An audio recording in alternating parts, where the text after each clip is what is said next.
What's happening, my people?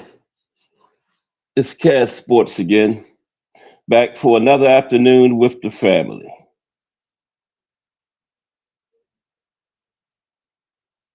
You know what time it is. If it's Monday through Friday, 2 p.m., it's the Box Story and bringing you all of that boxing history. Salute to Miss Cass, because without her, none of this would be possible. Salute to everyone, and welcome to another episode of Cast Sports, the Box Story. Today, lower weight class boxers of the 1970s. Lower weight class boxers of the 1970s. You know how people are always talking about the heavyweights of the 1970s, like the golden age of the heavyweights, and rightly so, including me, always harping about the heavyweights of the 70s.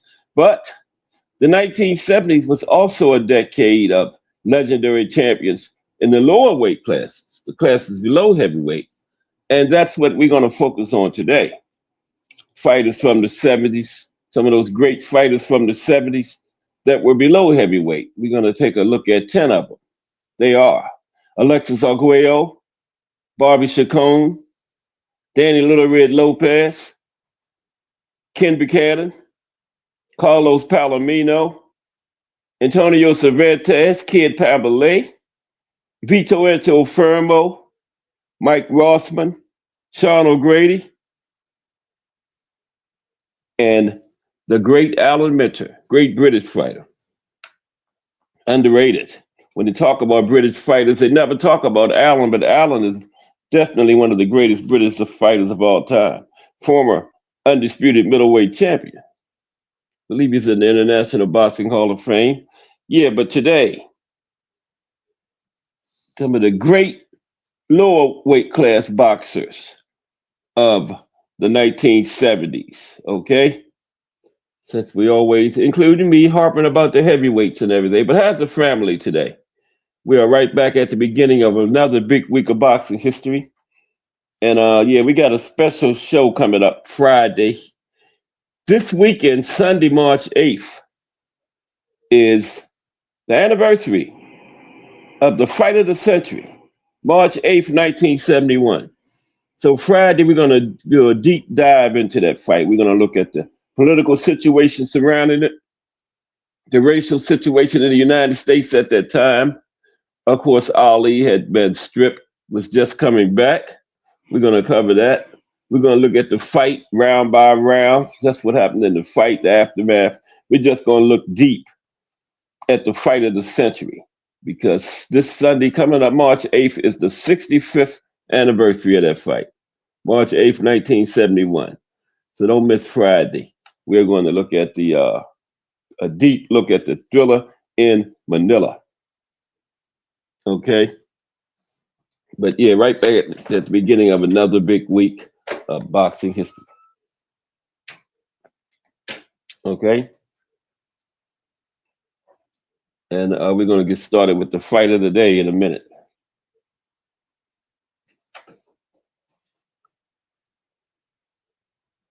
Yep. Emmanuel Navarrete got the win this weekend. I figured he would. What's up, Mike Rim? Lower weight class boxers of the 1970s today. Since everybody always talking about how great, and it was a great decade for the heavyweights, don't get me wrong, but it was some other legendary champions in those other weight classes today. We're going to look at 10 of them today. But first, we're going to have our fight of the day. So let's get started. Start the show out as usual with our fight of the day now. Let's salute Mike Rim in the building. Excuse me. Okay.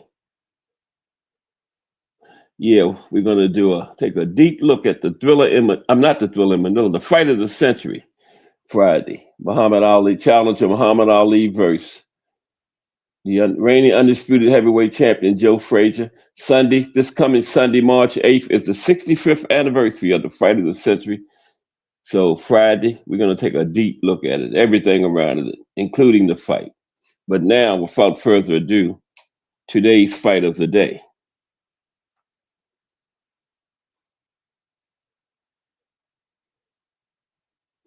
Okay, today's fight of the day is Carlos Monzon versus Benny Briscoe. November 11th, 1972. King Carlos tops Bad Benny. All right, let's get into today's fight of the day. 54 years ago, at Luna Park Stadium in Argentina, reigning middleweight king Carlos Monzon was making the sixth defense of his title, facing a tougher than tough man he was most familiar with, having been held to a draw by his challenger in the 1967 non-title affair. 30-year-old Monzon knew he would have a hard night, and he did. They didn't call Philly's Bad Benny Briscoe bad for nothing.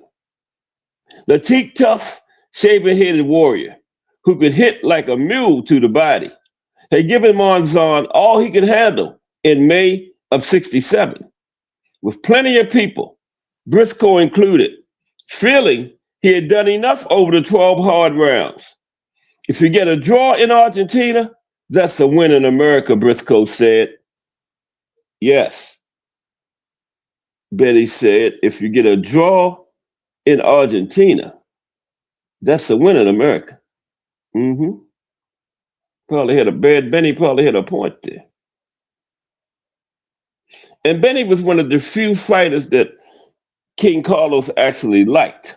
Okay, seeing playing with him there on the scales, yeah, because King Carlos didn't like many people, but he actually liked and had respect for Bad Benny.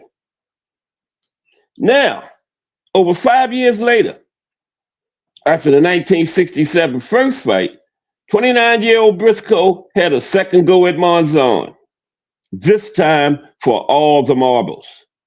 Briscoe, who had forged a hard-earned 43 win, 10 loss, 1 draw career record in his 54 fights to that point, during which he had beaten fine fighters such as George Benton, Vicente Rondon, Tom Bethea, and Louis Vinales, with Briscoe never having been stopped aside from a disqualification loss, was again to leave the arenas he had helped make legendary in Philly, the Blue Horizon, and the Philadelphia Arena.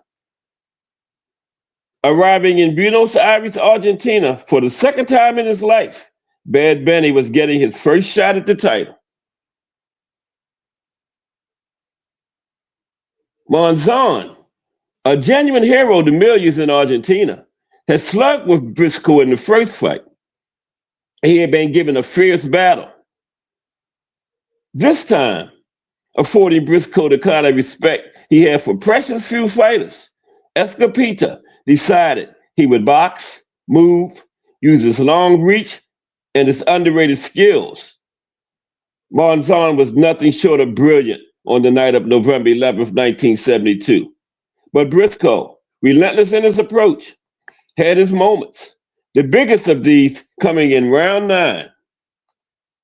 Yeah, Bad Benny had his moments in the fight. Mm-hmm.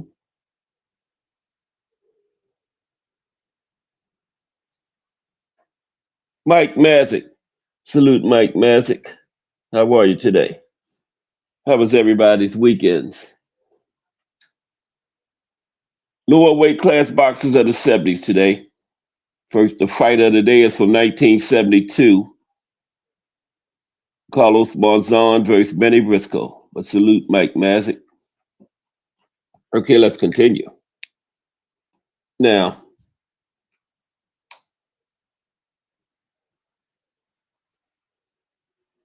Monzon, already an amazing 77 wins, 3 losses, and 9 draws in 89 fights to that point in his career, was defending the WBA, WBC, and Ring Magazine titles he had ripped from Nino Benvenuti in November of 1970, and that was undisputed in 1972. WBA, WBC, and the Ring magazine also recognized King Carlos as their champion. Now, Monzon loved being world champion, and he loved the fame, adulation, money, and women. Women being world champion brought with it. Monzon used his head in the Briscoe rematch, but the man many historians today rank as the greatest middleweight champion ever had to show his own durability and toughness along the way. Monzon, with his long arms and deceptively fast hands, moved around the ring, his left jab serving him well, his counterpunching skills also seeing him pile up the points. Briscoe was on the front foot all night, but Monzon was sticking to his game plan. He was also showing good defensive responsibility.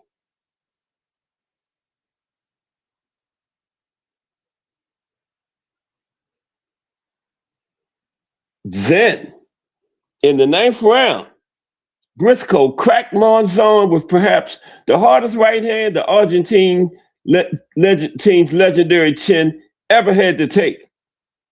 Monzon was almost spun around by the hefty, beautifully delivered punch, with the champion holding on and then looking up at the arena's time clock.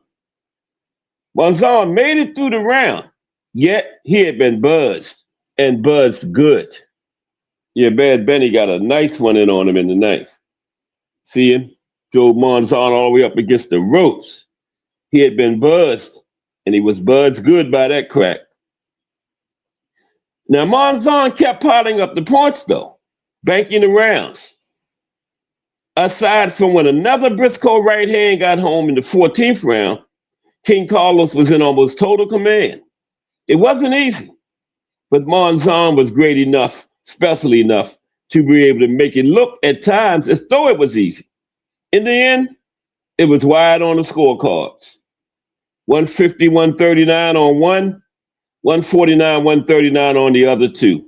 All for King Carlos. Yep, all for King Carlos. Wide judge's decision. Yep. Monzon would remain as world champion for 5 more years before retiring in 1977. This after 2 hard testing fights with the great Rodrigo Valdez. Monzon's final numbers read a very impressive 87 wins, 3 losses, 9 draws, 59 knockouts over a 99 fight career. Briscoe fought on until 1982, with the rock-hard Philadelphian getting 2 more world title shots, both of them against Valdez, who defeated Benny on both occasions. Briscoe also faced killers, great boxers, fellow tough men like Marvin Hagler, Emil Griffith, Eddie Mustafa Muhammad, Eugene Cyclone Hart, Stanley Kitten Hayward, and Vito Antuofermo. Briscoe's final record reads 66 wins, 24 losses, 5 draws, 53 knockouts over a 95 fight career. Briscoe was stopped just once, and that was by disqualification. And there you have it. Today's fight of the day. King Carlos Monzon versus Bad Benny Briscoe. And there's your winner, King Carlos Monzon. All right. Okay, so today's show is lower weight class boxers of the 70s.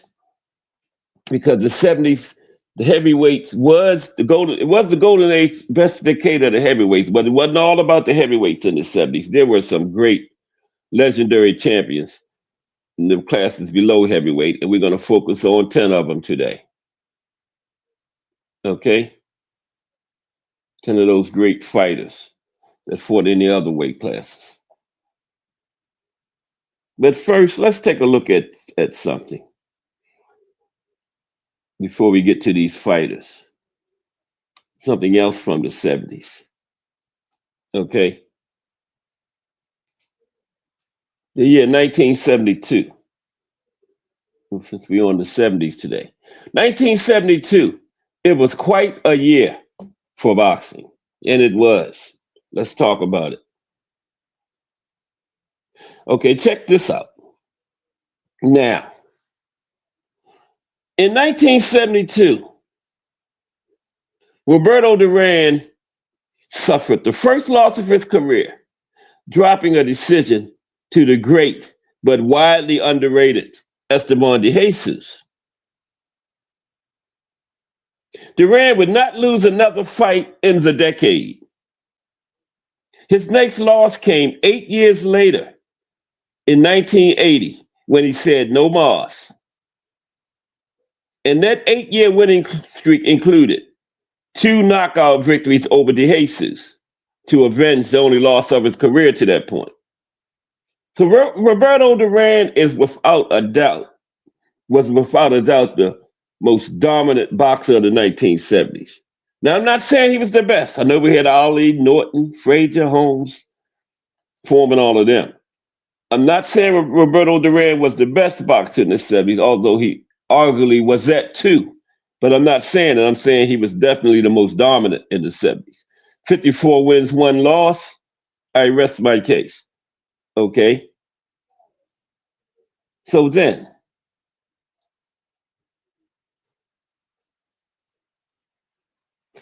in retrospect, 1972 stands out in regards to boxing for a variety of reasons. Now, preceding 1972, we had the fight of the century, March 8th, 1971. That was the classic between Joe Frazier and Muhammad Ali, in which Smoking Joe emerged victorious. That was a grueling affair, and Frazier and his manager, Yank Durham, decided to take it easy and not just jump back in the ring with Ali. So in 1972, Smoking Joe took on a couple of lower ranked contenders. First, he blasted out the totally overmatched Terry Daniels. Then he cut up and halted the game Ron Stander. Smoking Joe would lose his title in early 1973, courtesy of the thumping fists of Big George Foreman. 2 months after that, Ali would suffer a fractured jaw in losing an upset decision to Ken Norton. So now, the stage was set for the Rumble in the Jungle and the Thriller in Manila that would entertain boxing fans later in the mid-70s. Okay? So let's get back to 1972 and how great that year was in pro boxing. Okay? So the light heavyweights were ruled by one of the greatest of all time, Bob Foster. Bob probably hit his peak in 1972. First, he unified the title with a 2-round massacre of WBA pretender Vicente Rondon. Then, Foster landed one of the most brutal punches in boxing history when he nearly decapitated Mike Query. Next, he wore down and halted the very brave Chris Finnegan. Now, Foster ended 1972 with an ill-advised foray into the heavyweight division and was stopped by now former champion, Muhammad Ali. Right, that was after Ali had lost to Frazier, and Foster made an ill-fated trip back up into the heavyweight division and was stopped by Ali. Okay? But yeah, 1972 was a great year in boxing. Fire year in boxing. Let's continue with it. All about the 70s today. Carlos Monzon was the king of the middleweight division. 1972 was the year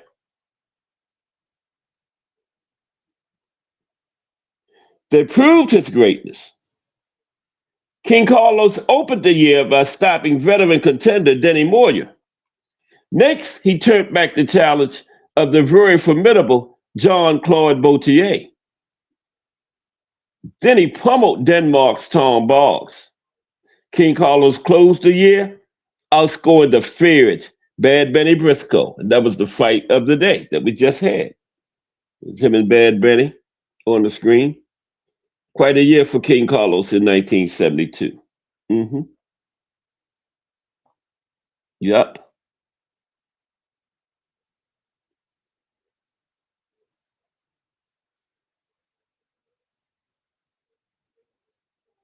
Okay.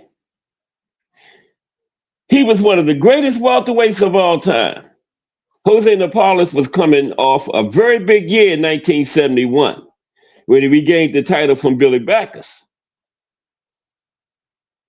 He also turned back the challenge of top contender Hegemon Lewis. And then Napoles took it a little easy in 1972, fighting off the challenges of Ralph Charles and Adolph Pruitt. He closed 1972 with a non-title knockout of Edmundo Lete.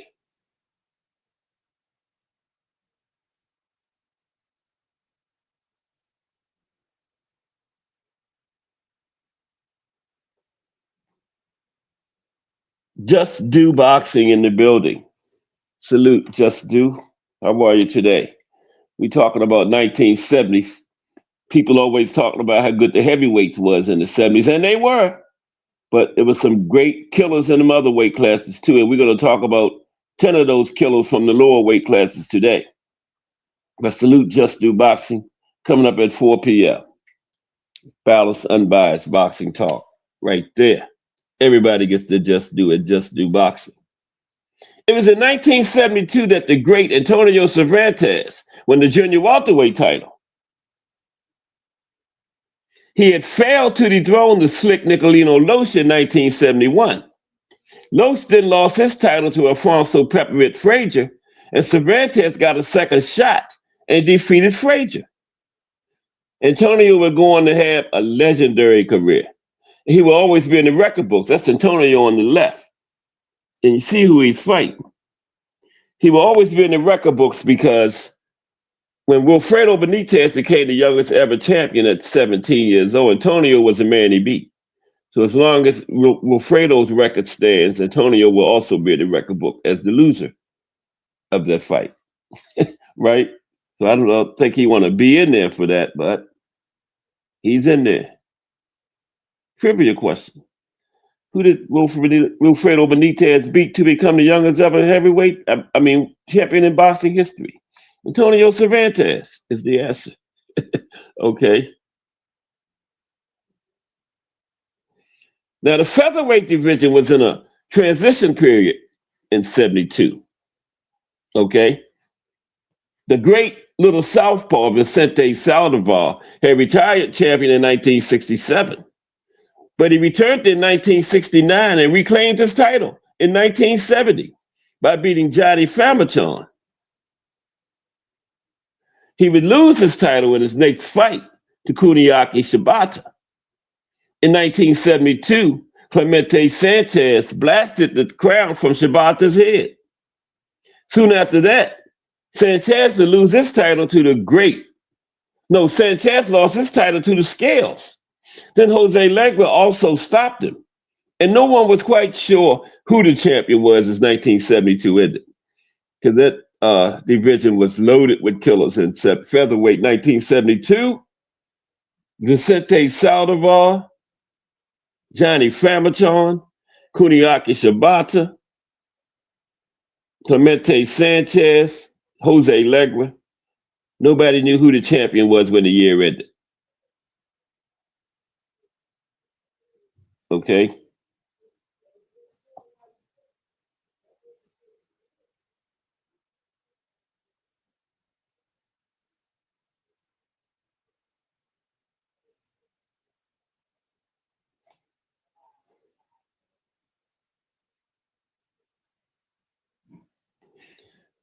The bantamweight division was also in a state of transition. As 1972 was ushered in, the power punching Ruben Olivares was holding the crown. Rafael Herrera came along to upset him. Then Rafael was upset by the smooth boxing Enrique Pender. The new champion would outscore former title holder Chuchu Castillo in a non-title fight to close out the year. And finally, flyweight, because yeah, a lot of the some of the juniors and supers hadn't come along yet. Okay, flyweight class.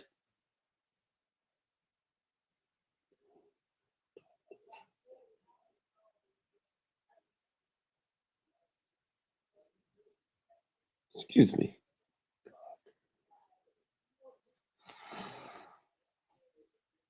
Okay, bear with me for a second.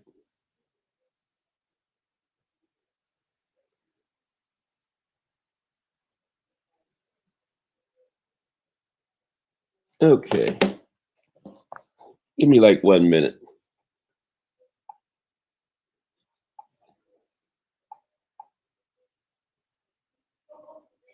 Come on, Miss Cass. Gee, she act like she's hollering. Her voice curries, man.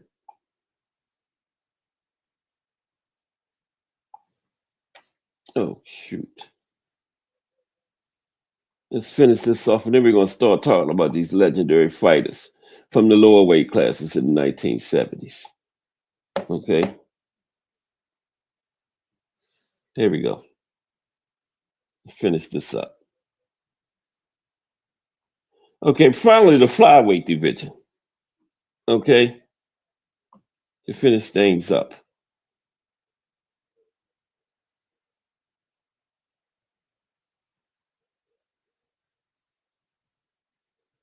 Now the flyweight class was in a state of chaos in 1972. Herbito Salvaria was the rightful claimant based on his 1970 knockout of the outstanding Chacha Chionyo. In 1971, he would struggle but still remain champion. In five 1971 fights, he went 3 wins, 1 loss, 1 draw. He lost a non-title fight on points to Halimi Gutierrez. He also had a draw with Betulio Gonzalez, thus keeping his title. In 1972, the WBC withdrew its recognition of Salvaria as champion and matched Venice Borkasaur with Gonzalez for the vacant title. Borkasaur would win by a 10th round stoppage.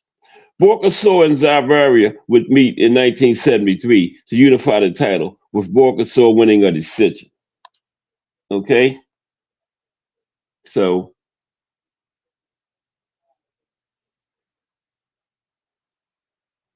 it was a simple time back then. There were a lot less weight divisions and fewer split titles. It was a time when, in most cases, the champions ruled their respective divisions with an iron fist. Some of the most feared and respected boxers of all time reigned supreme in the 70s. Foster, Monzon, Napoles, Cervantes, Oliveras, and the Hands of Stone, Duran. Okay? So now let's start looking at these fighters. Okay? We're talking about some of the great legendary fighters that fought in the 1970s that were not heavyweights. Okay, now the heavy 70s was the golden age of the heavyweights, but it wasn't all about the heavyweights. Some great fighters in the lower weight classes today. And we're going to start out with the explosive thin man, Alexis Arguello is first.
Okay, we're back. Bear with me. I'm on this phone, man, and whew, it's slow and everything. So we're gonna work our way through it. Okay. Yeah, Alexis Arguello is going to be first. Start it off. Okay. All right. Now let me get the chat back going so we can get this thing kicked off. But how's everybody? It's Monday. We right back at the beginning of another big week of boxing history. It's gonna be a big one too because Friday, remember Sunday is the anniversary, March 8th, of the fight of the century, Joe Frazier, Muhammad Ali. And we're going to look into that big time Friday. Sunday is the 65th anniversary of it, March 8th, 1971. So Friday, we're going to dig into it deep, everything about it, including the fight, round by round, look at the fight too. Of course, it was won by Smoking Joe, but it was a great fight that night, the Thriller in Manila. No, the fight of the century.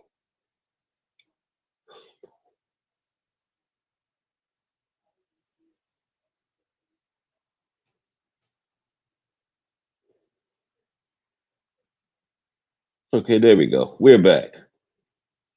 What's up, Al Booger?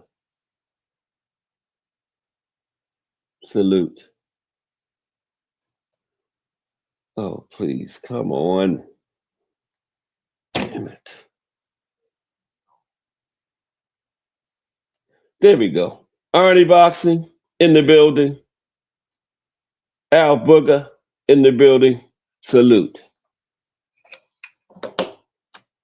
Some of the great lower weight class boxers from the 1970s now. Starting out with Alexis Arguello. It's going to get the ball rolling. Okay, let's get started with it. The explosive thin man. He'll start out with nobody better than him, right? Alexis. There we go. And we got 10 of them we're going to cover. Okay. Let me name them for you real quick again. Alexis Arguello, Bobby Chacon, Daniel Little Red Lopez, Ken Buchanan, Carlos Palomino, Antonio Cervantes, Kid Pambalay, Vito Antofermo, Mike Rothman, Sean O'Grady, and the great British boxer Alan Mitchell. Very underrated fighter, Alan Mitchell. Arguably one of the greatest fighters, arguably the greatest British fighter of all time. But you never hear about him when they mentioning that. I don't understand that. But now the explosive thin man.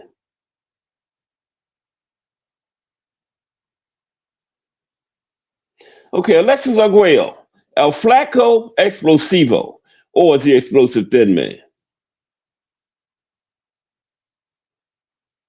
What a fighter. What a gentleman. His two wars with Aaron Pryor were cornerstones of 80s boxing. Just unbelievable, intense, incredibly exciting fights. Yeah, those two.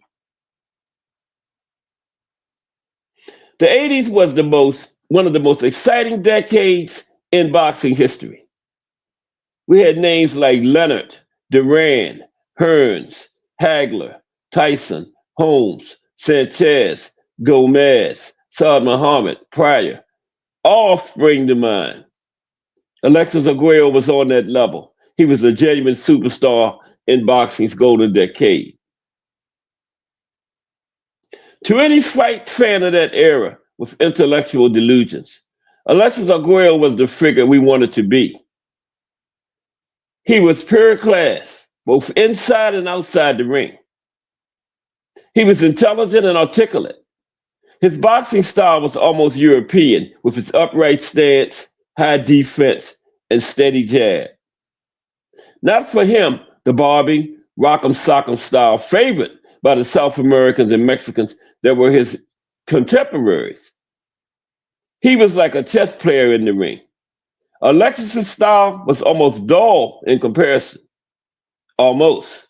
Because Alexis Arguello had something else in his arsenal, his repertoire. He punched like a mule kicked. He could end the fight at any moment with his vicious straight right hand or with his lethal left hook. He became a three-time world champion at featherweight, junior lightweight, and lightweight. The list of fighters he defeated reads like a who's who of the great 70s and 80s little men. Legra, Olivares, Escalera, Limon, Chacon, Boza Edwards, Watt, Mancini, just to name a few. The fight with American Ray Boom Boom Mancini was an exciting brawl that broke Arguello and introduced Arguello in the United States. American audiences saw firsthand the Nicaraguan's ruthless skills in the ring and also his tremendous heart and compassion after his fight. When he embraced the battered Mancini and wished him all the best for the future, and all in perfect English. Overnight, a superstar was born. The explosive thin man. Superstar was born overnight.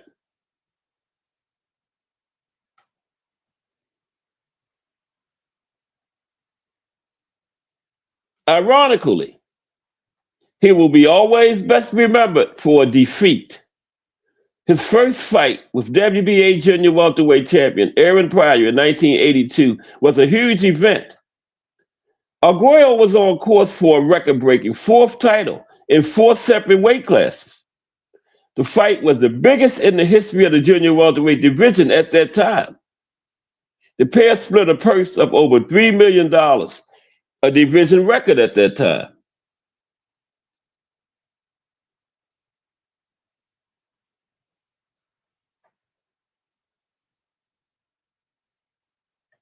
Okay. Arguello gave me so many great memories versus Mancini, Andy Gannigan, Alfredo Escalera, Ruben Olivares, and so on. Unbelievable fighter. Arnie boxing. Yeah, I agree 100%, Arnie, on that. So many memories. The explosive thin man. And what a fight Pryor and Arguello turned out to be. Pryor set a frenetic pace, and Arguello had to fight out of his comfort zone just to survive. Now, the early rounds were all Pryor, but by the halfway point, Arguello was right back in the fight. Pryor had only boxed beyond 10 rounds once before in his career, but Alexis had done so 10 times. In the 13th round, Arguello hit Pryor with the punch of the fight, a booming straight right hand that rocked Pryor's head so far back, for a split second, he was staring straight up at the ring lights. And yet, Pryor still stayed on his feet. Still stayed on his feet. Mm-hmm. Yeah, that was amazing. I thought he had broke Pryor's neck. Right? Now, before the 14th round, Pryor's trainer, Panama Lewis, did something that has gone down in the annals of the great ring controversies. Rejecting the usual water bottle he had been using on his fighter, he orders his second to give me the other one, the one I made up. And thus was born the great black bottle theory, which is right up there with Roswell and the grassy knoll as conspiracies go. Whatever was in that bottle, Pryor appeared suddenly energized and stormed out of his corner to wage war. And just over 1 minute later, an unanswered volley of 24 punches to the head of Arguello left the referee with no alternative but to jump in and stop the fight. Arguello had finished the fight on his feet, but now slumped to the floor. If ever a man had given his very last ounce for the cause, it was Alexis Arguello on that night. Now, he never really got over that loss, both as a boxer and as a man. There was a rematch with Pryor a year later, and once again, it was a huge action-packed fight, this time ending in a 10th round stoppage. Once again, he had come up short in his quest for his fourth title. Once again, he had lost the prior. There were two comeback attempts after that. The first, a couple of years later. The second, when he was in his 40s.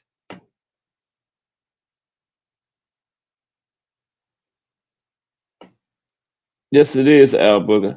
Yeah, he made two comebacks, though. First was a couple of years after the second prior fight, and then the final comeback, he was in his 40s. Mm-hmm. Yeah.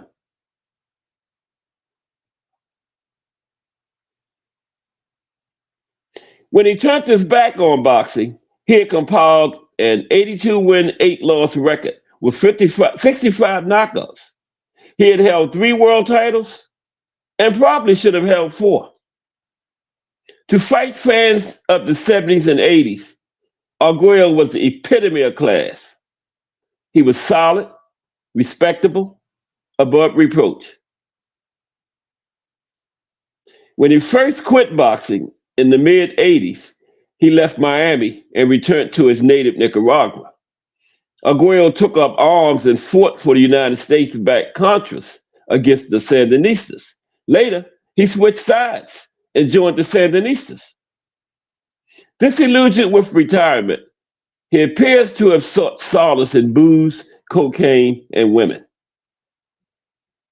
There have been many stories that have appeared over the years of Arguello and his constant battle against his demons. Many may be lies, but there's no doubt some were true.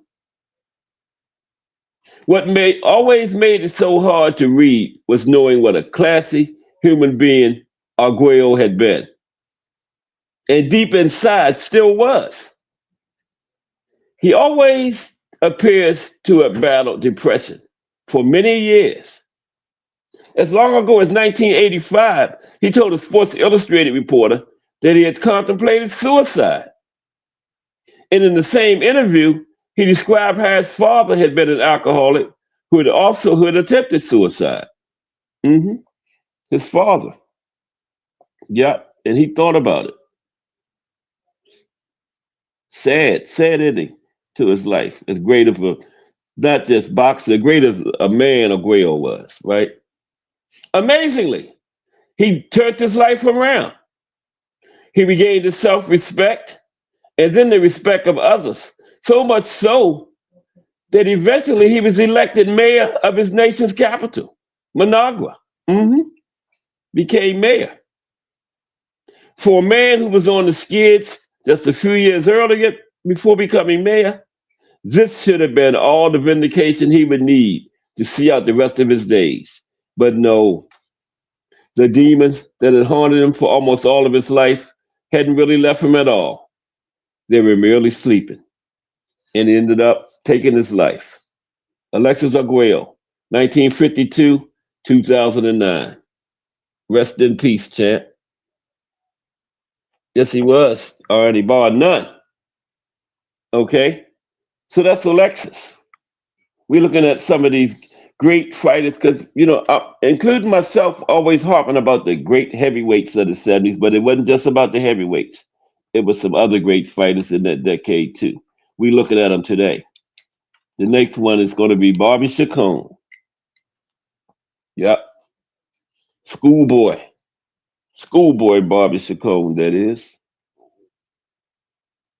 Okay, there's the schoolboy right there.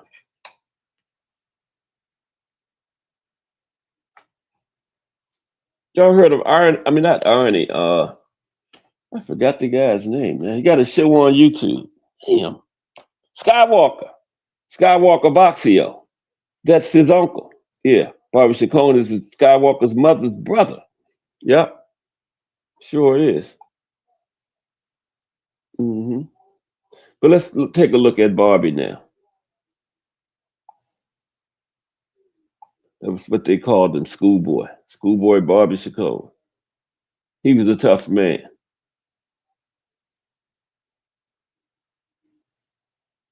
Talk about Arturo Gotti. Chacon was Gotti before Gotti. Mm-hmm. Never had a dull fight. Bobby Chacon didn't. Never. Okay, let's get into it.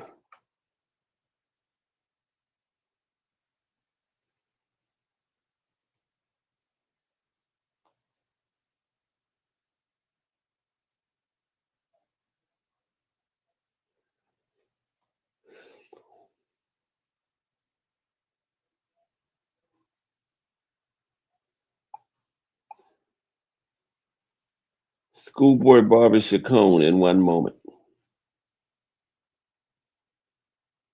This phone is so slow. Wow. Here we go. Yeah, Gaddy before Gaddy. Yes, sir. Schoolboy was never in a boring fight. Bobby Chacon, perhaps the most exciting ring warrior ever. Okay.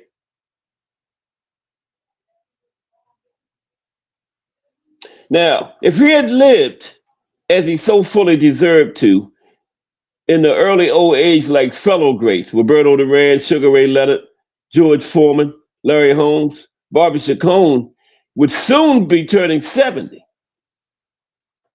But Chacon, who just might have, well, he probably would have been 70 by now. Let's see. Yeah, right now he would be about 75.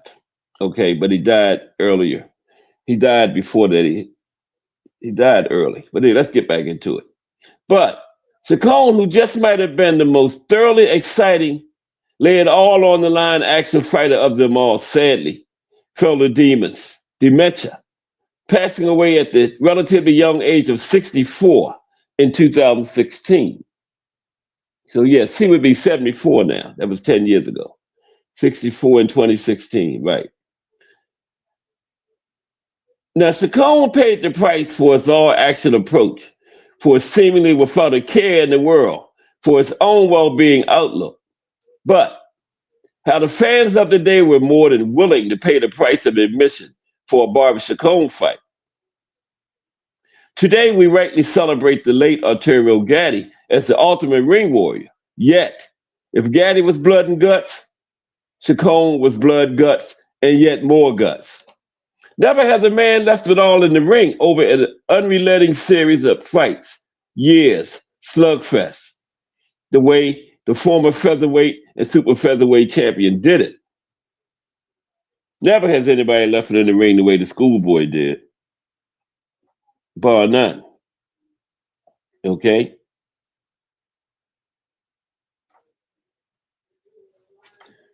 Excuse me for a minute. Damn. Jeez Christ.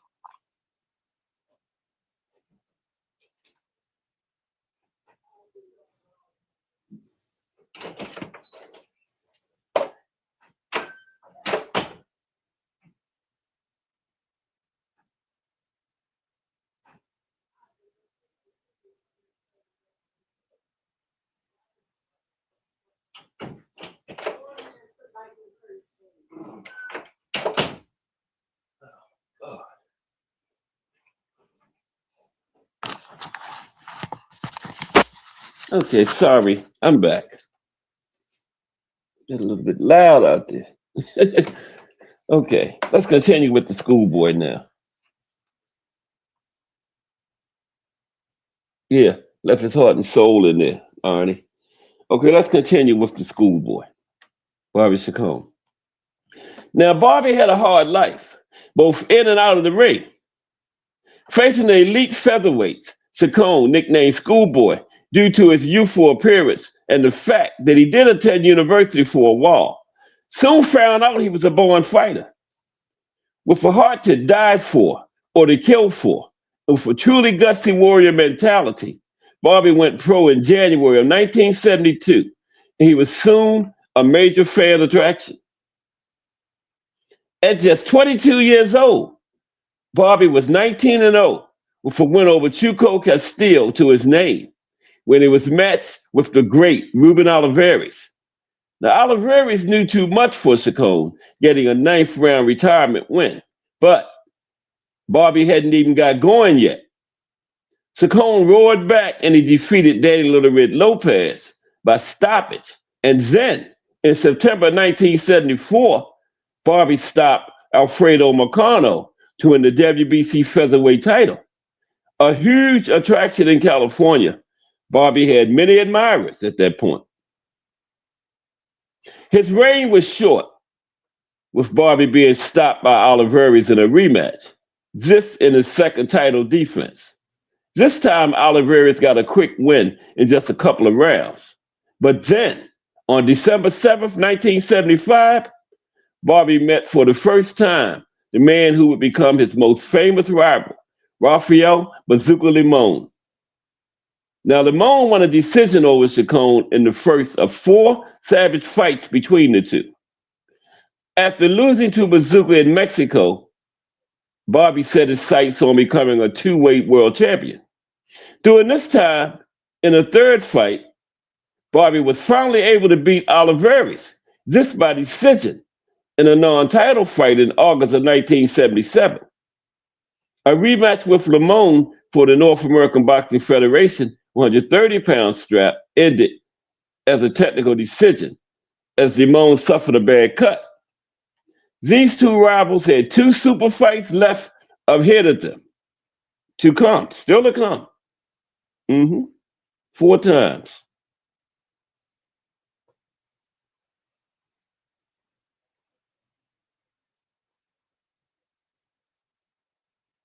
Two more super fights still to come between them.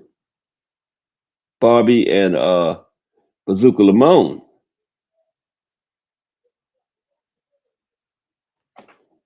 Okay. So,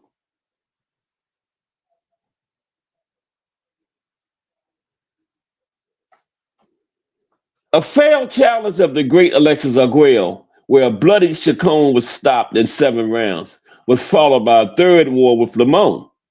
This time in March of 1980, Barbie walked away with a split decision win.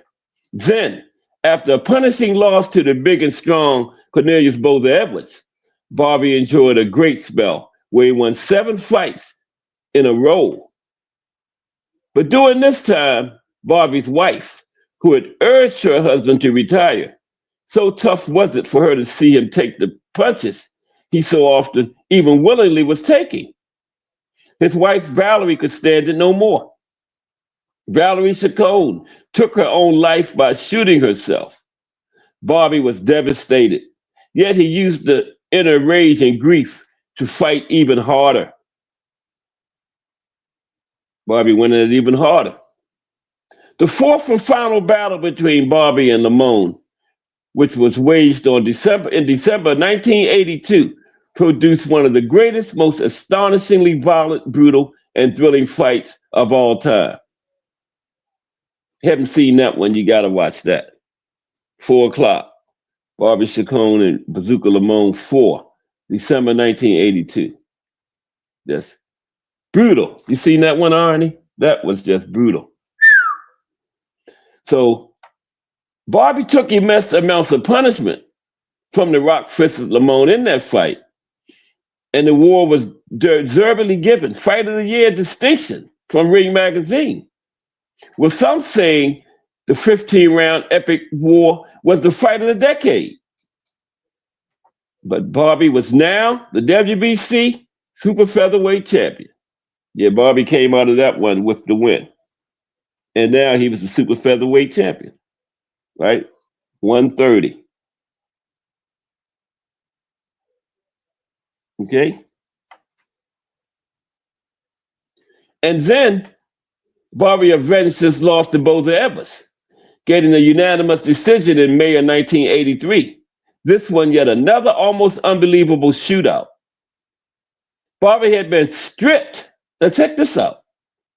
Barbie actually got stripped for not facing Hector Camacho in Puerto Rico.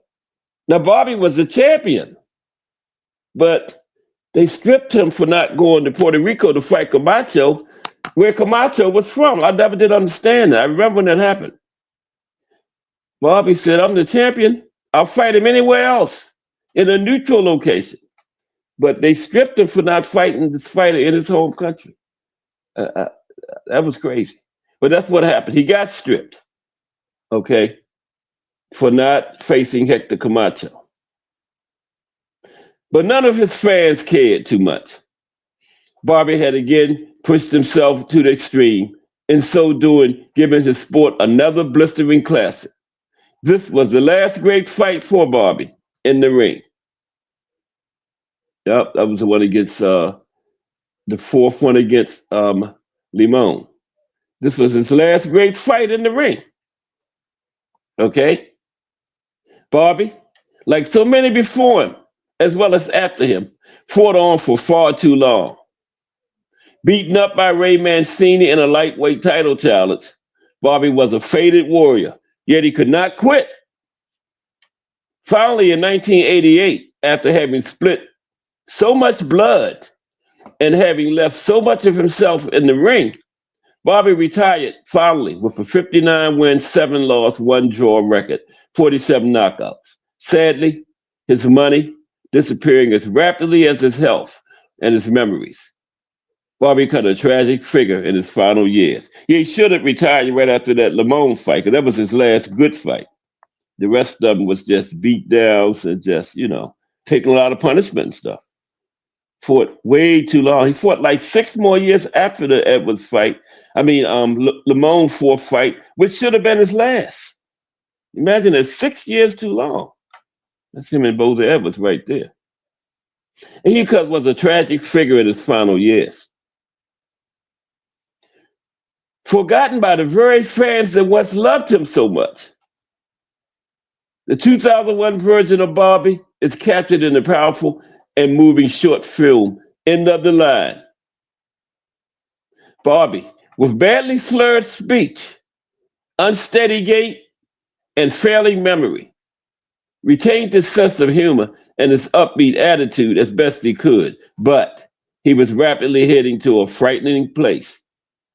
All prize fighters know it's out there for them, or can be, if they take the kind of alarming amounts of leather that Bobby took. Bobby was hidden there. Yep.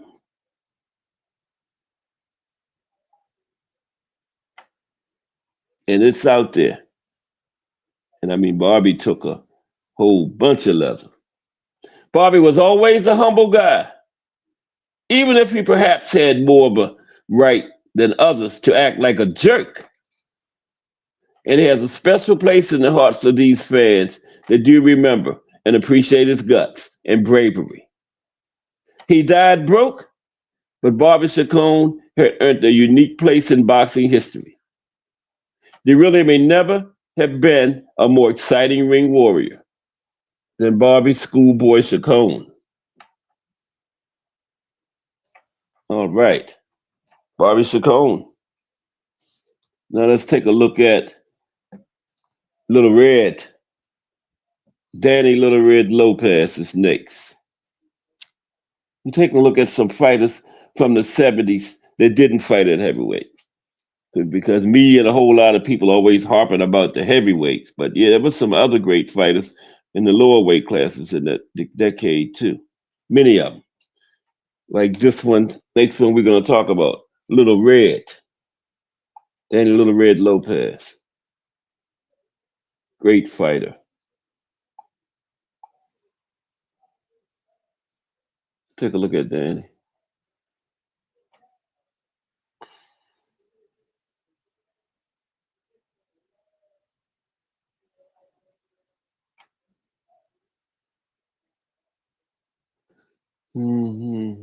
Okay, Danny Little Red Lopez.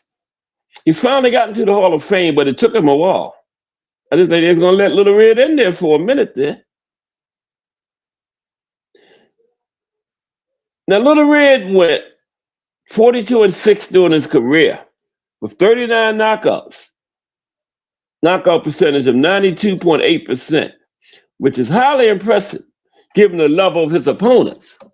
Let me make sure. Only 3 people went the distance with him in his wins. 42 wins, 39 knockouts. 42 into 390 is 92.8%. I say, wow, 390 knockouts. 39 Yep. Very good knockout ratio, especially looking at the level of his opponents that he faced in his era. Little Red was soft spoken and humble. He was ferocious and unrelenting once that bell rang, though.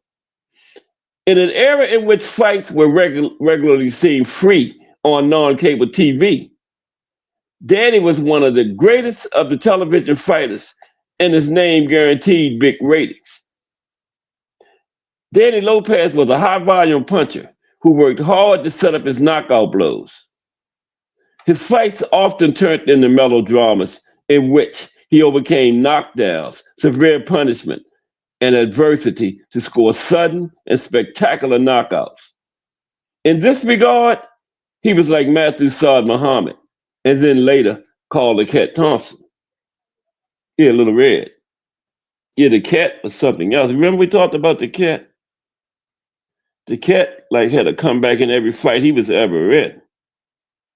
Called the Cat Thompson. Wow. He was really incredible. But now we're talking about Little Red. Okay?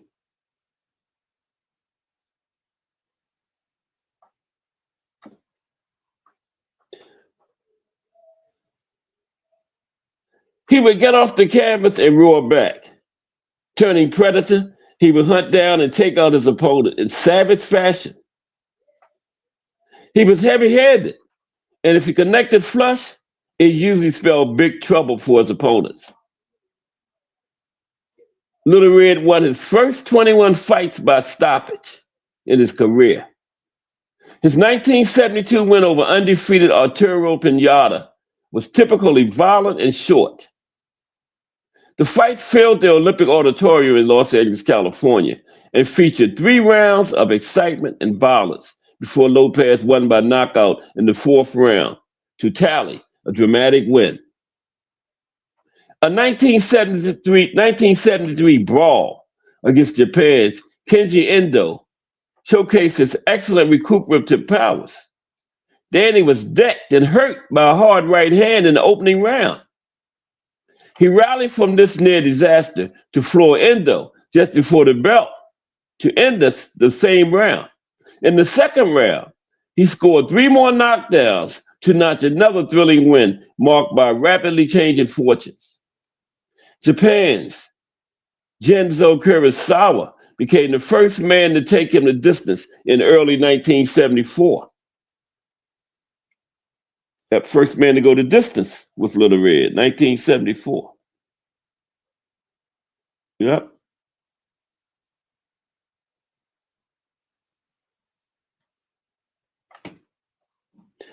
Against the equally popular Bobby Chacon,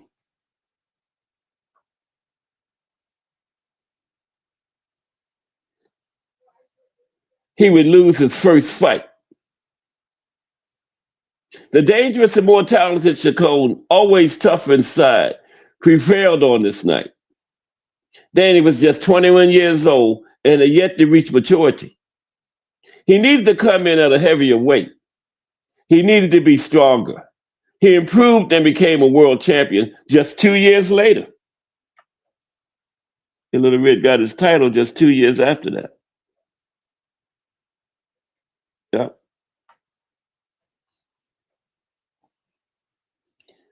After knocking out Chuco Castillo, Ruben Olivares, and Sean O'Grady, all champions at one time or another, he met David Cote and captured the WBC World Featherweight title in 15 rounds in 1976 before the 100,000 screaming Cote fans in the sports stadium in Accra, Tunisia, Ghana. A remarkable feat. He knocked Cote out in a rematch. Here's what writer Mike Casey had to say about Danny's win over Cote in a 2007 article entitled Climate of Hunter, when Danny Little Red Lopez conquered David Cote in Africa. That's what this guy wrote about this fight. And there is him and Cote right there, as a matter of fact. This thing is so slow.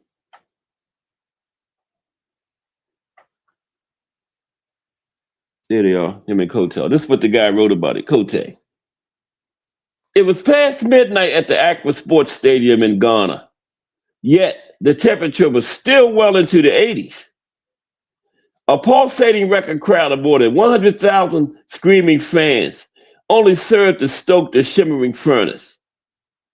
Tribal drums boomed, and the people cheered as they waited for the arrival of their hero, WBC featherweight champion David Poison Kote.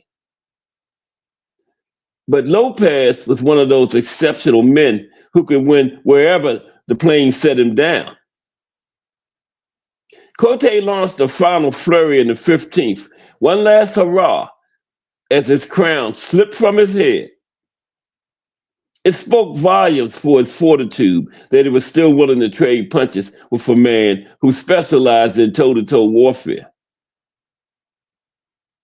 But the champion's final fling could not match the power of Danny's grandstand drive to the finish line.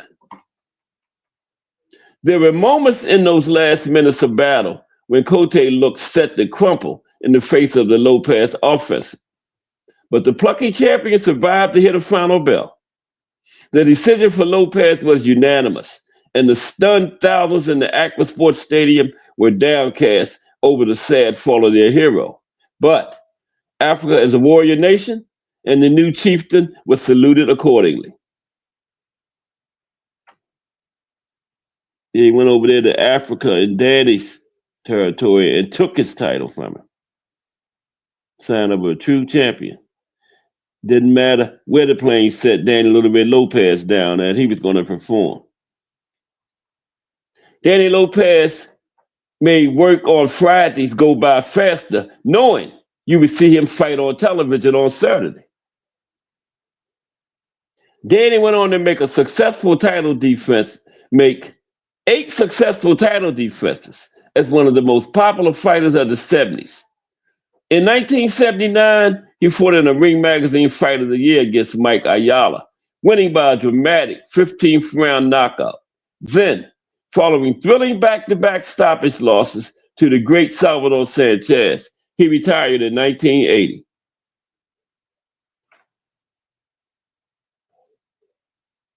Yep, Little Red, 1980, he retired.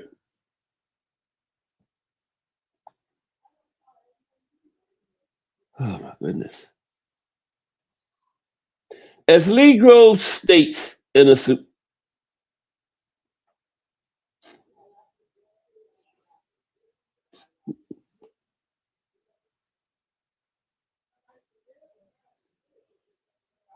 bear with me for a moment, please.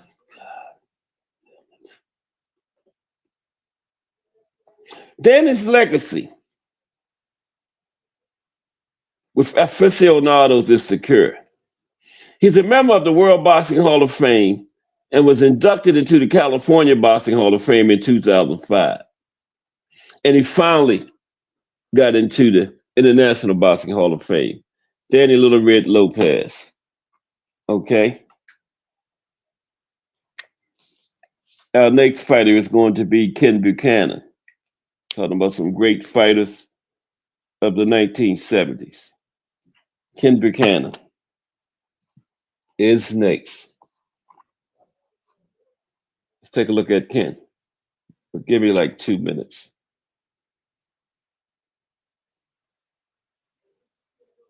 Appreciate you, Irony.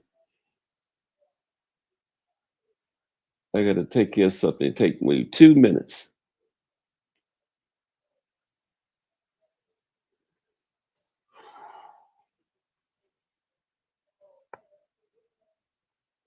Can't believe it's 3:14 already.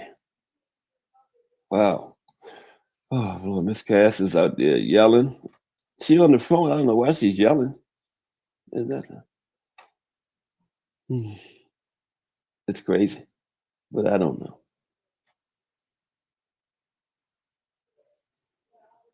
I don't know. I know y'all can hear her.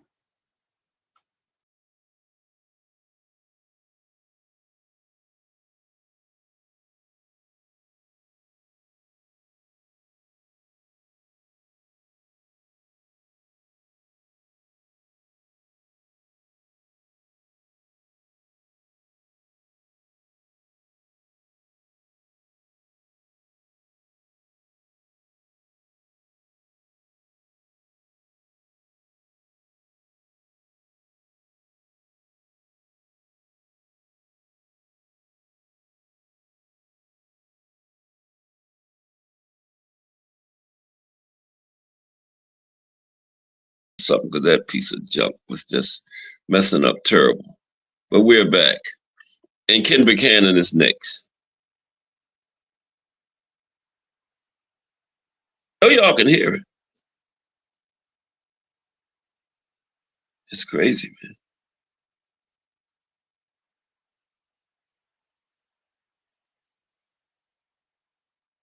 Okay, let's get into Ken Buchanan.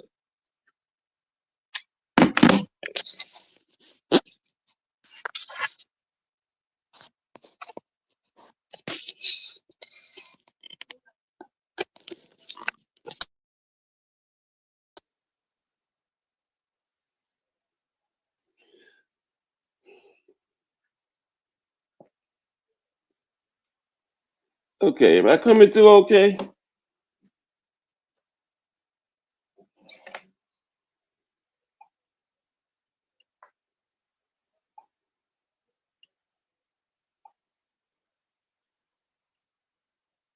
Okay, can everybody hear me okay?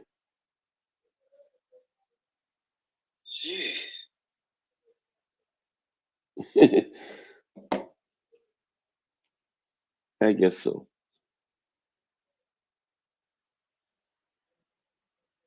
Yeah, Ken Buchanan. We're going to talk about him now, Arnie. Oh, shit. Yeah, these are some lower weight class fighters from the 1970s. Since everybody, including myself, always harping about how great the heavyweight division was. 70s was just a great decade for boxing overall, period. Okay, Ken Buchanan.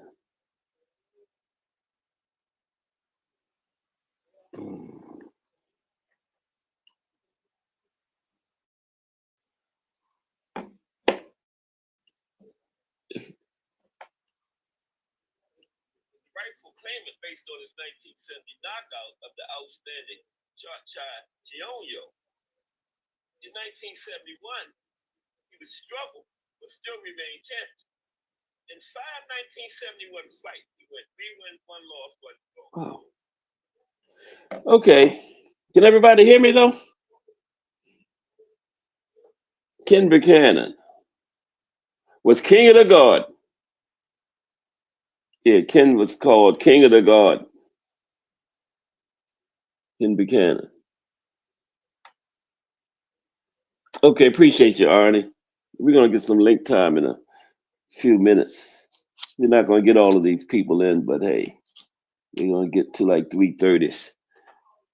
Yeah, Ken Buchanan, they called him king of the guard. Not many practitioners of the sweet science can claim to have worn the mantle of king of Madison Square Garden during their careers. The acknowledged mecca of boxing in its heyday was the one arena where even the most accomplished of champions and contenders were liable to be overwhelmed by the pressure of occupying this hallowed terrain. Many, in fact, found themselves leaving the ring to a chorus of boos from the most hard to please fans in the world in response to a lackluster performance. Yeah, them New York fans. I remember James Brown said he was doing a concert at the Apollo, and he said he had like a napkin, a handkerchief, say he threw it in the audience. He said somebody in the audience threw it back off on stage to him. Threw it back to the Godfather. Okay, well, let's continue with Ken. Man, we don't want that James Brown. Well, that's Ken Buchanan right there. I'm sorry. That was still Little Red. This is Ken right here. Be back on the laptop tomorrow, so it'll be better.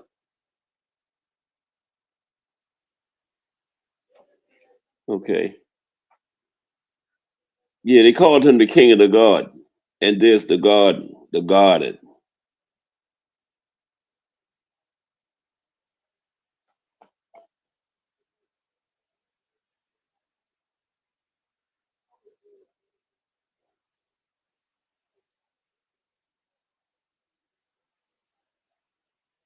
Ken Buchanan, king of the garden.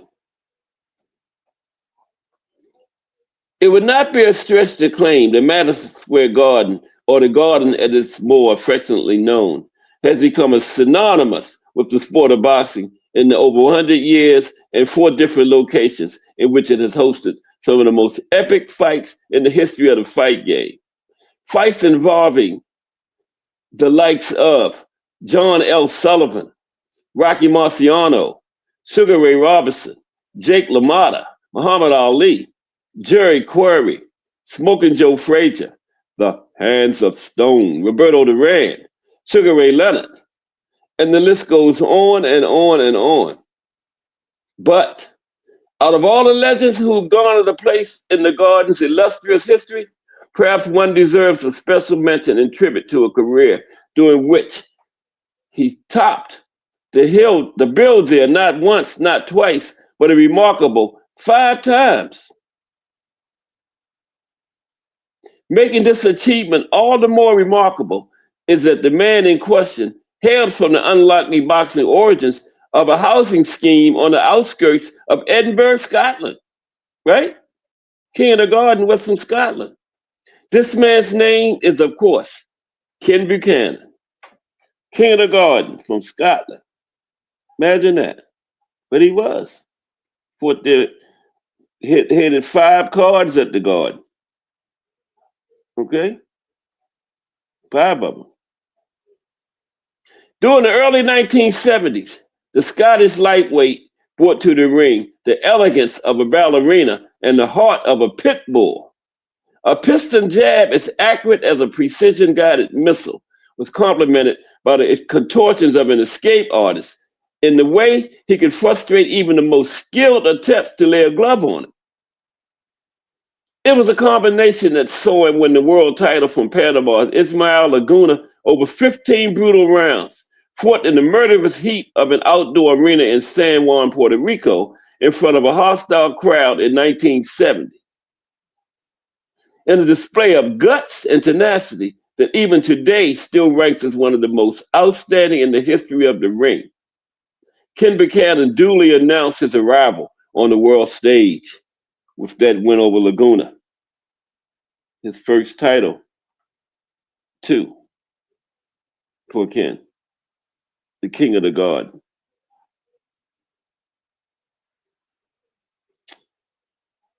There we go. Now, Buchanan's first appearance at the Garden in his trademark tartan shorts came just 3 months later in December of the same year, when the newly crowned champion for Canadian welterweight contender, Donato Paduano, in a 10-round non-title fight. Giving away 10 pounds in weight, Buchanan lit up the crowd to such an extent that it rose more than once to accord him a standing ovation in appreciation of the sheer artistry he displayed as he took his opponent apart. Ducking and weaving to avoid punches, it almost appeared the Scotsman's legs were attached to his body by a ball and socket instead of flesh and bone. Indeed, at points during the fight, he dipped his head so low he could have untied the Canadian's shoes. And in the end, he ran out a comfortable win with a unanimous decision. Got a UD in that one. Yeah, they say Kitten was down so low he could have untied the man's shoes. Wow.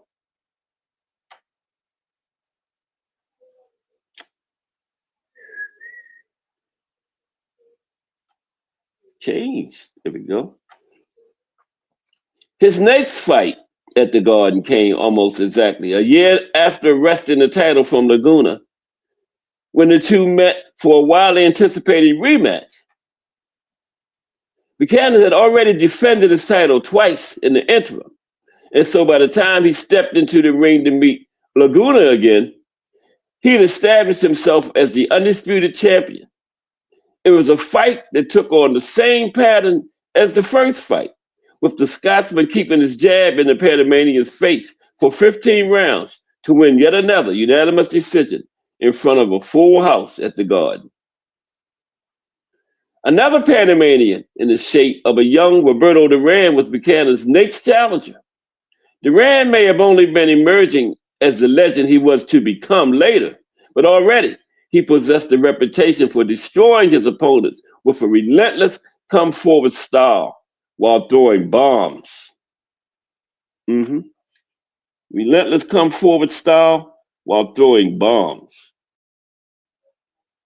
The hands of stone.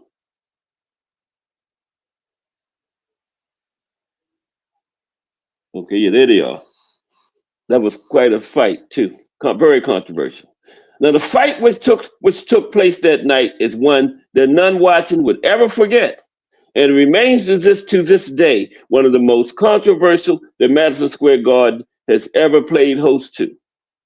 Okay, now it began at a blistering pace from the opening bell when Duran literally tried to jump on his opponent with a clear strategy of denying the Scotsman the jab, which by then was considered the best in the business. It was a strategy that paid off, as within a minute of the fight, Buchanan was forced to touch the canvas at the end of a right hook to take a standing 8 count. If he didn't already know it, he knew it now. He was in for a long night. Yep. As he went down in that first round, he knew he was in for a long night against the hands of stone. Well, he wasn't. I don't think he was the hands of stone yet, but he was the hands of stone. Nobody just didn't know it yet. Okay. But Buchanan was in for a long night. But back Buchanan came, though, trading combinations with the challenger in an attempt to keep him at bay. It was in this fashion the fight continued over 13 bruising rounds in which Duran's head rarely left the champion's chest, so intent was he in fighting on the inside. The low blow, which concluded proceedings, came after the bell rang at the end of the 13th round. Yeah, that's it right there. See him? He's in pain. This came at the end of the 13th round, after the bell. The controversy which resulted continues to be the subject of debate among fight fans and commentators to this day. And more importantly, it's still rankled with Buchanan for years. Years later, he said that he still remembered it by an occasional shooting pain through his groin. This like 20 years later, he said he still get pain occasionally from it. That's why they called him the hands of stone, I guess. The blow was clearly low, as anyone watching the fight would testify. And it clearly came after the bell had rung, leaving the champion flat on the canvas, unable to continue. But rather than disqualify Duran for a low blow, the fight was awarded to the Panamanian challenger on the basis that he'd been ahead on all three judges' scorecards. In the referee's opinion, the blow had landed just before the bell. So Buchanan couldn't continue. Duran was ahead on the scorecard, so he got the decision. Yep. Roberto got the decision. hmm And they never had a rematch either. Regardless of the controversy, the decision stood, and Roberto Duran was crowned world champion. It is a matter of record that Duran refused to grant Buchanan a rematch afterwards, and has always maintained that the Scotsman was his toughest ever opponent. Ken Buchanan fought twice more at the Garden during his career, recording victories against former three-time world champion Carlos Ortiz and then South Korea's Chang Kil Lee. Buchanan's career thereafter followed the all too familiar pattern of slow but steady decline until his eventual retirement in 1982. Nonetheless, the former world champion and still proud Scotsman will forever be remembered as a true ring legend and one of only a select few to ever hold the unofficial title of King of Madison Square Garden. Ken Buchanan, King of the Garden. Yeah, there he is. King of the Garden. Okay. Yeah, Arnie says, that's right. Durant definitely hit him after the bell and low. So it should have been like a no contest, right? Because he couldn't continue. But it was past 4 rounds. They went to the cards, and But yeah, an illegal blow. They should have just said a no contest and did it over, right? And Durant never gave him a rematch either. Mm-mm. He could have beat him, but he was easily well, not easy. Ain't nothing easy about two grown men there throwing hands at each other's head, but he was dominating the fight, clearly ahead. So, but I don't know why he didn't get a man a rematch. Couldn't have had a rematch clause in there either. But yeah, Roberto clearly got him after the bell and low. Yep. I done watched that over many times. But that was Roberto's beginning of the 70s as champion. He did lose that title at one point. He lost to Esteban de Jesus in 72. But then de Jesus got it. I mean, Duran got it back. He beat de Jesus twice. And yeah, he went 50 Duran went 54-1 in that decade. Yeah. Definitely the most dominant boxer in the 70s. Now, I'm not saying he was the best. Arguably, he's that too, but I'm just saying he was the most dominant. 54 wins, 1 loss for the entire decade. Next time he lost was 1980 in the No Mas fight after he lost to Esteban de Jesus. Roberto, Hands of Stone Duran.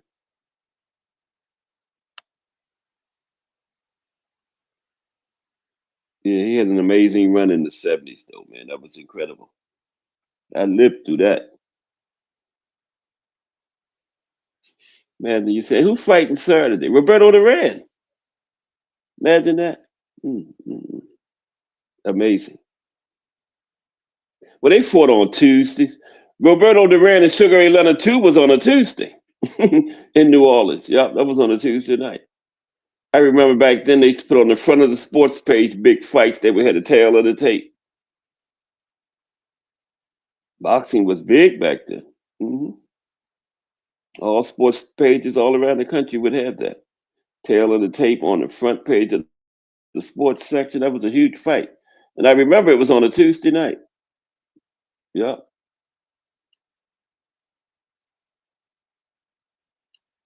The Thriller in Manila was on a Monday. Here, I don't know what day it was in Philippines where they was at. I mean, I don't know how far ahead or behind in time they is than we are. But yeah. And don't forget, Sunday is the 65th anniversary of the fight of the century, March 8th, 1971. Friday, we're going to look at that real deep. The political situation surrounding it, the racial situation in the United States at that time, Ali's suspension. Joe Frazier was thrust into the role as the war hero for the war hero as the hero for the war people, but he didn't want that role. Frazier just wanted to fight, but he did support the war and everything, but he supported Ali's stance too because he says anybody got the right to believe in whatever they want to believe in. And yeah, but he was the big hero of the war people. He tried to enlist in the army 4 times, but he was blind in one eye. I think one arm was shorter than the other, something like that too, for Smoking Joe. Yeah. He was teasing this big giant pig on their farm when he was young, and the pig caught up with him and did some damage to him. Yeah. Yeah. But he always got past the eye exams and all of that type of stuff. Smoking Joe Frazier. And we're gonna go into that Friday, the fight of the century. Yeah. Or could have been a disqualification too, Arnie, and gave it to Buchanan. He would have kept his title, you know? Yeah. Could have. Could have done that too. But I would have been happy with a no contest and just, run it back. You know what I mean? Run it back again for the rematch. Duran would have won it, but still, to have it end like that, you know, was not good, and definitely not fair to Buchanan. It's the link, but I don't know. Oh man, I hope I can get somebody here. Get on my.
I'm back.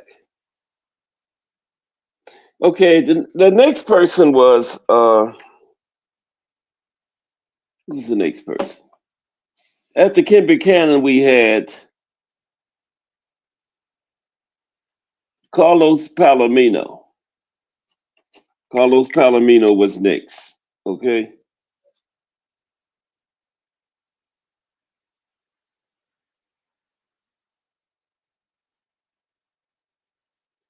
Carlos Palominos.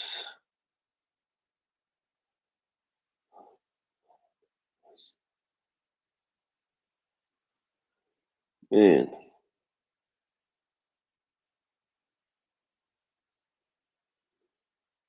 yeah, get back to where I was at now. Hmm?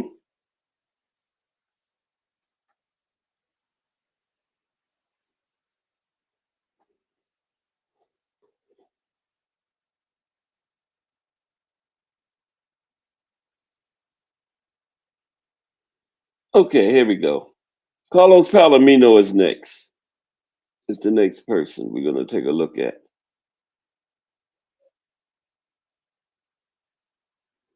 Looking at the 70s fighters today.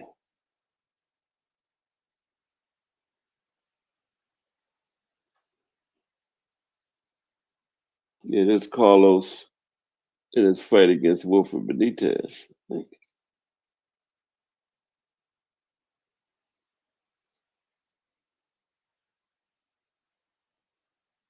Yeah, that's Carlos on the right with his back to us. Okay, Carlos Palomino. What'd you say? Why is it going like that? What happened? It's like you're not talking. Oh, you can't hear me? You ain't saying much of nothing. Yeah, I had stopped for a minute. Can you hear me now? Yeah, I got. Good.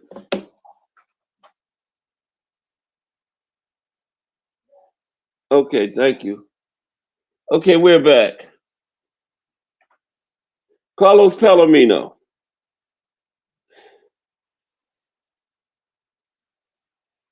Working off the phone today and just not good. Okay, here we go. Let's take a look at Carlos. Okay. Now,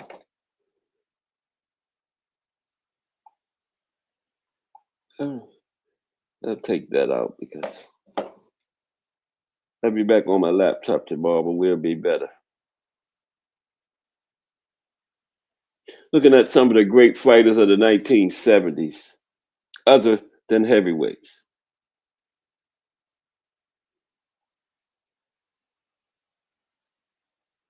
Carlos was a great fighter.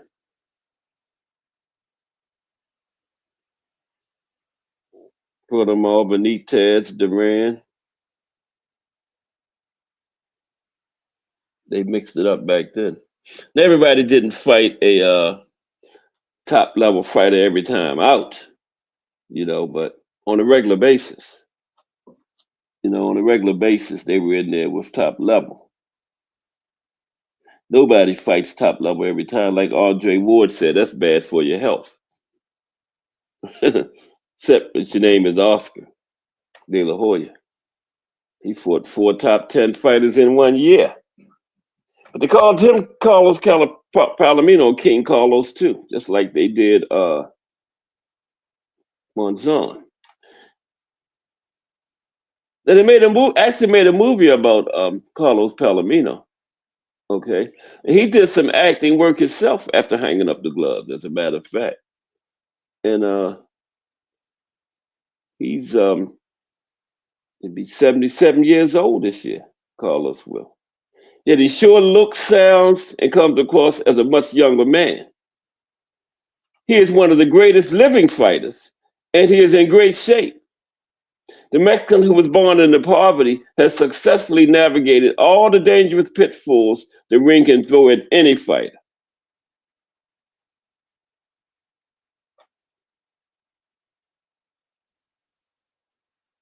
It's him.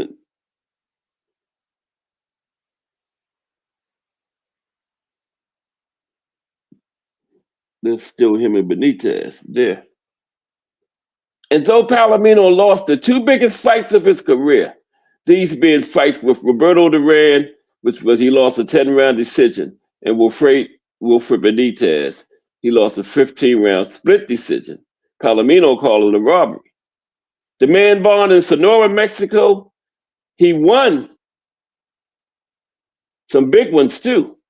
Palomino, for a time, was a visiting fighter who broke British hearts. His wins over John H. Tracy, from whom he took the WBC welterweight title, and his win over Dave Boyd Green, the man Palomino says hit him the hardest he was ever hit. This saw him stop 2 of the UK's most popular fighters of that era. Yeah, those 2. Mm-hmm. And in holding the crown for 3 years, during which time he made an impressive 7 title defenses, Palomino showed how good he was. Astonishingly fit. Carlos would run a lot of miles during training camp. This served his gas tank well. Palomino was a fearsome body puncher. He had a great chin, and Palomino was a fighter who would often come on strong in the later stages of a fight, the 15-round distance being something he was most comfortable with. And he was saddened when he took it to 12. Mm-hmm. Yeah. Carlos said, why do you want to pamper these guys? 12 rounds, that's for babies. Mm-hmm.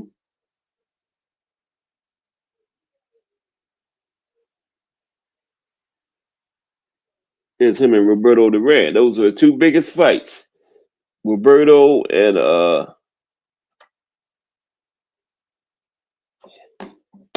damn. Can't hear me? Oh Lord. How about now? Mm. Roberto and Wilfred Benitez. Damn, man.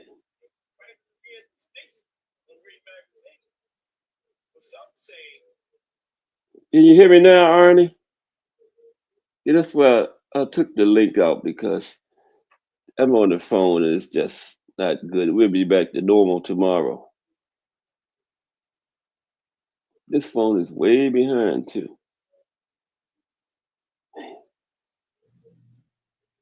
Testing. That's way behind. Jeez. Oh, boy.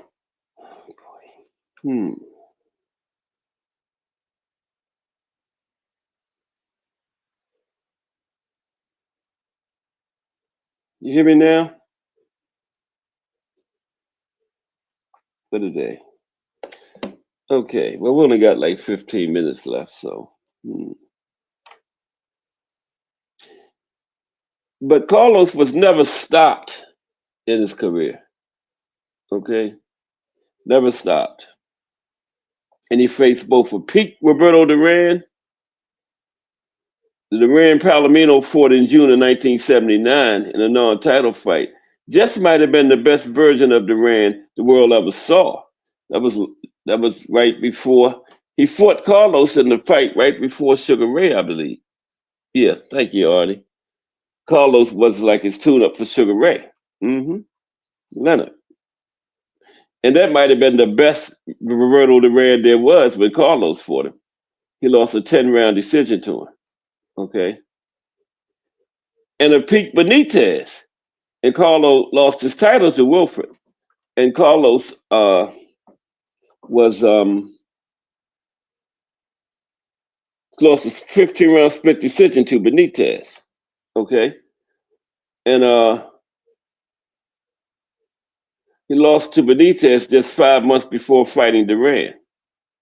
He had wins over Armando Muniz twice, and that came during this reign. And Palomino had a win or lose always. Win or lose, he always won over the fans.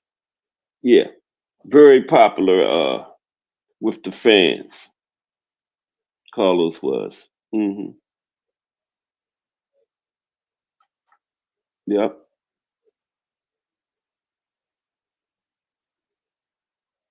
very popular fighter from Mexico. Okay, there's another shot, and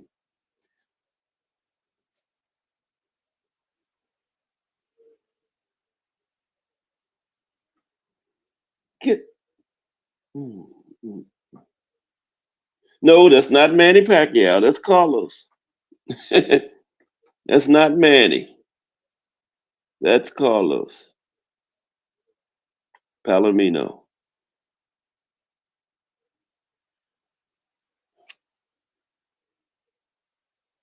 Here he is. Look like Manny, don't it? Even got like the same hairstyle. Okay, but after learning his craft and getting his body in top shape in the Army, Carlos won the national AAU title at welterweight, defeating future Olympic gold medal winner Sugar Ray Seals. And then after that, Carlos went pro. Soon, a major attraction in Los Angeles at the Olympic Auditorium, a hungry and determined, always superbly conditioned Palomino worked his way up the rankings. After a close points loss to Andy Price in August of 1974, Carlos boxed draws with Zovac Barajas, followed by a win over, he beat Barajas in the rematch after the draw, and Hedgemon Lewis. He beat Hedgemon before traveling to London to challenge John Stracey in June of 1976. Palomino broke Stracey down, his hurtful body shots tearing the fight out of the defending champion. Yep, he won that one. Went to England and beat John Stracey, as a matter of fact. Yep, Carlos did.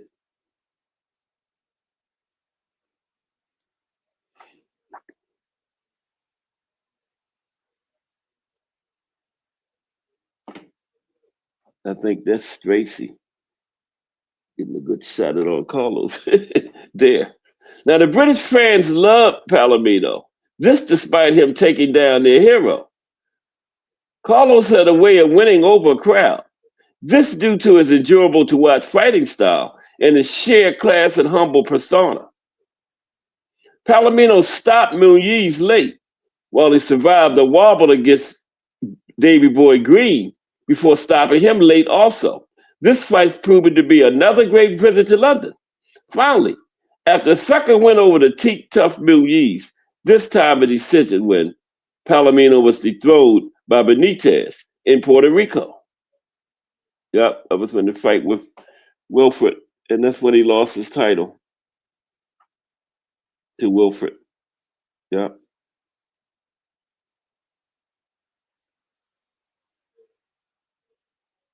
And there's him and Duran. Okay. Then came a battle with a fully fearsome, fully tuned in Roberto Duran and Carlos, who had promised himself he would get out at age 30. He kept his word after seeing it to the final bell against a Duran that would have made a lesser man quit on the night he faced Carlos in New York. But Carlos made it to the bell, 10 rounds, and he got out at 30 years old. But, always got that but, a comeback came, quite astonishingly, in 1997.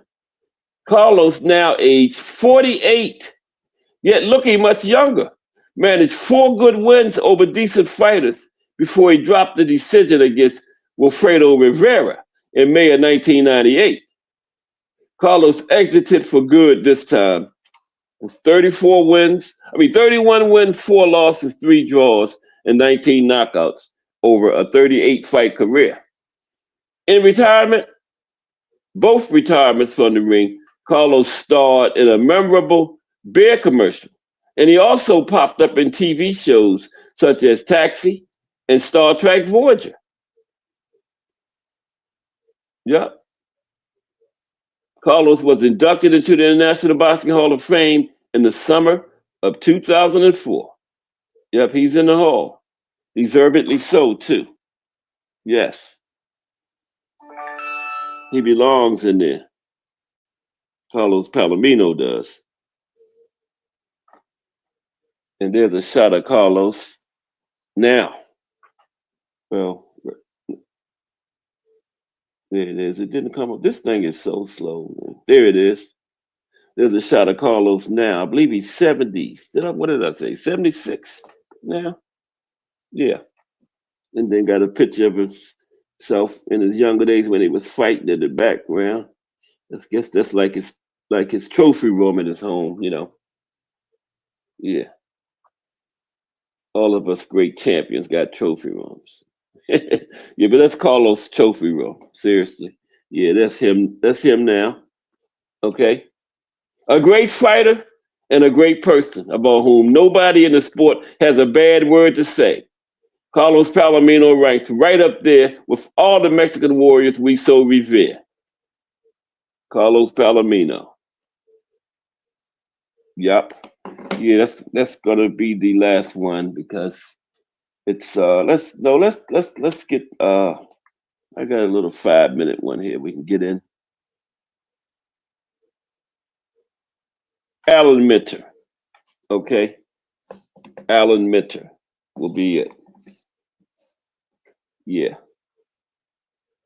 And that's gonna close it down for today. Alan. But I appreciate everybody that stopped by today. Hope you enjoyed the show.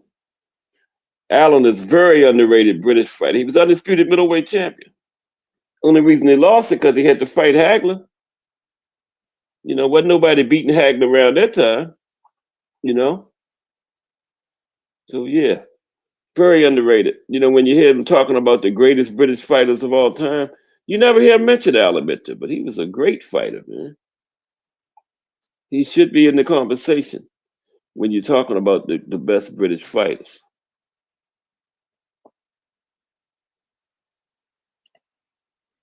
Alan definitely should.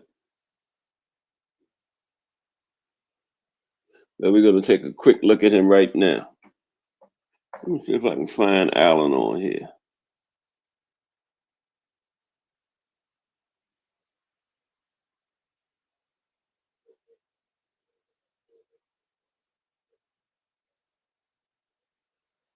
I think that's Alan right there. Yeah, there he is. That's still Carlos. There's Alan. Mm-hmm. Picture of him now and doing his fighting career. Wow. Isn't that something? Okay. Oh boy, now let me see if I can get him going for us.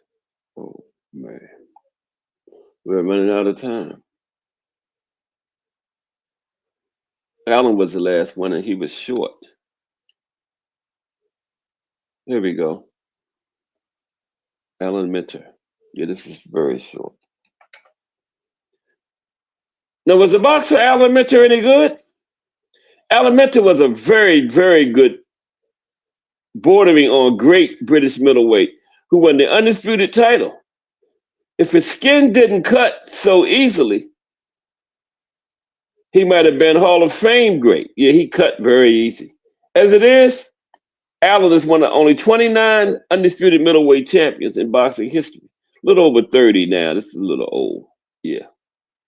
Alan Sidney Minter, born on August 17, 1951, in Kent, Great Britain, and who grew up in Brighton, competed professionally for 9 years, from 1972 to 1981.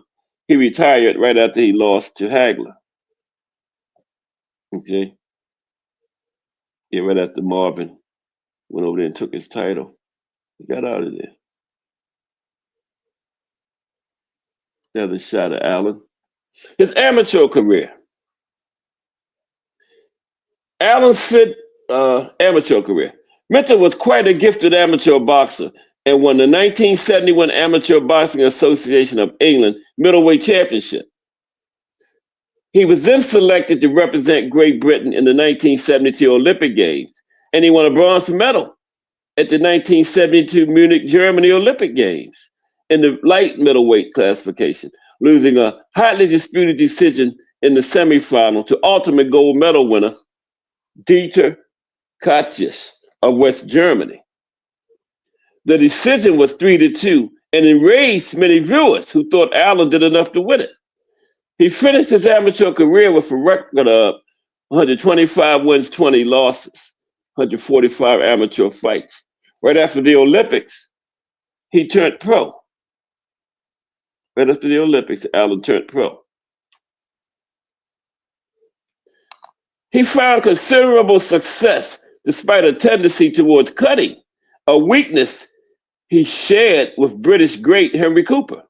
Minter won the undisputed middleweight title March 16, 1980 in Las Vegas with a split decision over Vito Antuofermo in a truly bad-tempered and vicious brawl. In the next 6 months, he would defend against Antuofermo in a rematch and then lose the title to the great, marvelous Marvin Hagler. Minter also held the British middleweight title from 1975 to 1976 and the European middleweight title twice between 1977 and 1979. Almost all his defeats were from cuts and his bleeding issues. Yeah, he just had that type of skin, he cut easy. Minter finished his career with a record of 39 wins, 9 losses, 48 fights. Incredibly, 7 of his 9 defeats were stoppages due to cuts and bleeding, right? His only defeat on points was a hotly disputed split decision loss to Mustafa Hamsho in Las Vegas. Minter clearly outlanded Hamsho and jabbed him relentlessly. The judges apparently ignored punch totals and rewarded Hamsho for aggression. If he had not cut so easily, he would be in the Hall of Fame. Yep, that's what kept him out. I thought he was in there, but he's not. Yeah, but still very underrated. If he didn't cut so easily, he would have been in there. Mm-hmm. Alan Minter. Yeah. Okay. And Minter was a slick southpaw with a first-rate jab and technical mastery of his craft. He had decent power with 23 knockouts in his 39 wins. He had a solid chin. His great weakness was fragile skin and bleeding. Marvin Hagler said, if Alan Minter had not cut so easy, he would have definitely been in the International Boxing Hall of Fame. And there you have it. Great lower weight fighters of the 1980s. Appreciate everybody for stopping through today. Don't forget, we got, appreciate you, Artie. We got a Friday. Well, this Sunday, March 8th, is the 65th anniversary of the fight of the century. March 8th, 1971, between Frazier Ali. Friday, we're going to do a deep dive into that, the political situation surrounding it, everything, and the round by round of the fight. Now we got Just Do Boxing coming up next. We got BVO Sports TV at 8, and we got RNA Boxing later tonight about 9. Okay? Appreciate everybody for coming through. Al Booger, RNA Boxing, Just Do Boxing, Mike Mazik, Mike Rim, and Miss Cass. Appreciate y'all 1,000%. I will holler at y'all tomorrow. If it's Monday through Friday, 2 p.m., it's the Boxtorian bringing you all of that boxing history. This is Cass Sports, the Boxtorian. Everybody have a great afternoon.